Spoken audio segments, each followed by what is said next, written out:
I'm Dalton Barrett with News Radio WGNS, and here are some of the top stories affecting Rutherford County on your Rutherford Roundup for this Wednesday, March the 12th, 2025. Severe weather is likely on the horizon for Rutherford County as meteorologists warn of a multi-day storm event set to impact the region this weekend. The National Weather Service has increased its confidence in the likelihood of strong storms, particularly Friday evening through early Sunday morning. Forecasters indicate the potential for damaging straight-line winds, large hail, and even tornadoes, especially if daytime heating intensifies storm activity. Non-thunderstorm winds could also reach advisory or warning levels, creating hazardous conditions even outside of the storm cells. Residents are encouraged to remain weather aware, particularly with outdoor events such as baseball and soccer games scheduled during the affected time frame. Flooding is also a concern, with forecasters emphasizing that heavy rainfall could lead to dangerous conditions on the roads. Officials urge motorists to avoid driving through flooded areas to prevent putting themselves and emergency responders at risk. A more detailed forecast is expected by Thursday evening as short-term weather models become available.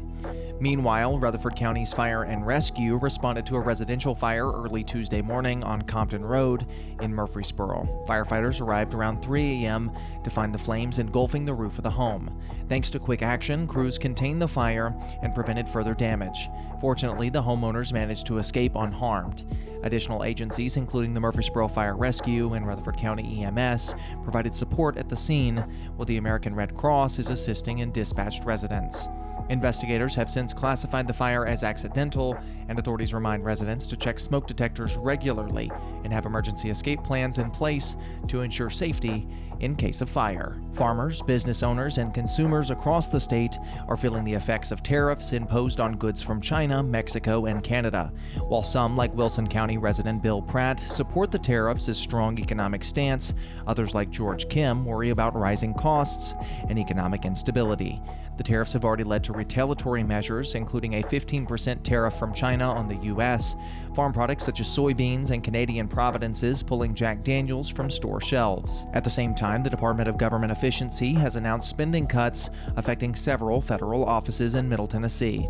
The Social Security Administration office in Nashville, an IRS national office in Franklin, an FDA office in Nashville, and a Natural Resources Conservation office in Gallatin have all been targeted for budget reductions.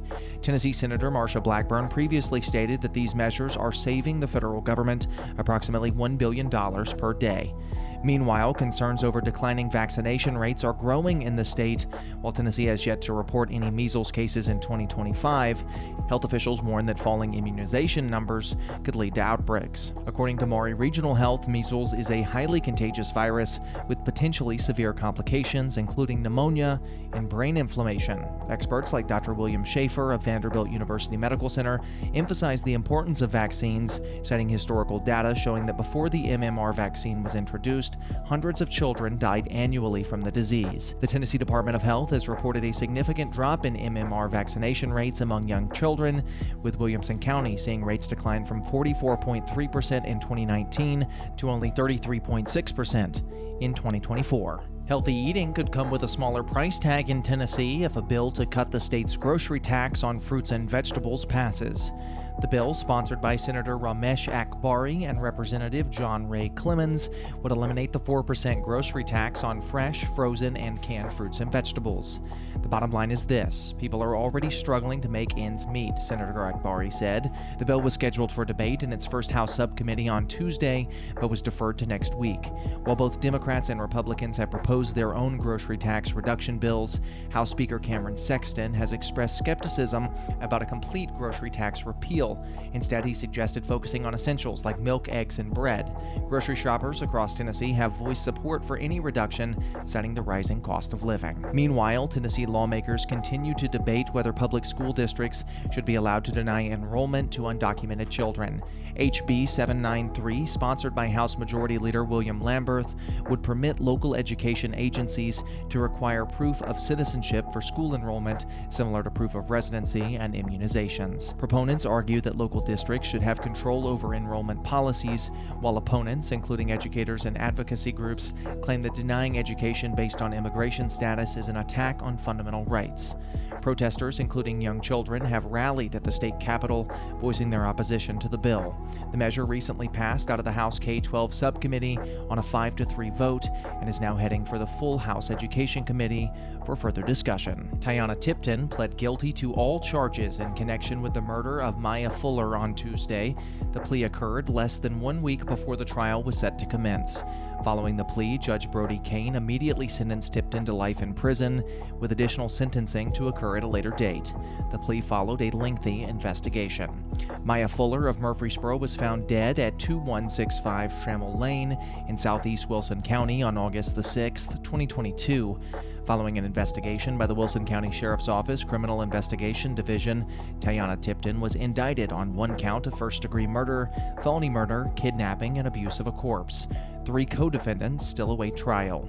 This investigation was completed through a multi-agency effort and collaboration as it spanned 4 counties throughout the process of building the case and arresting the defendants.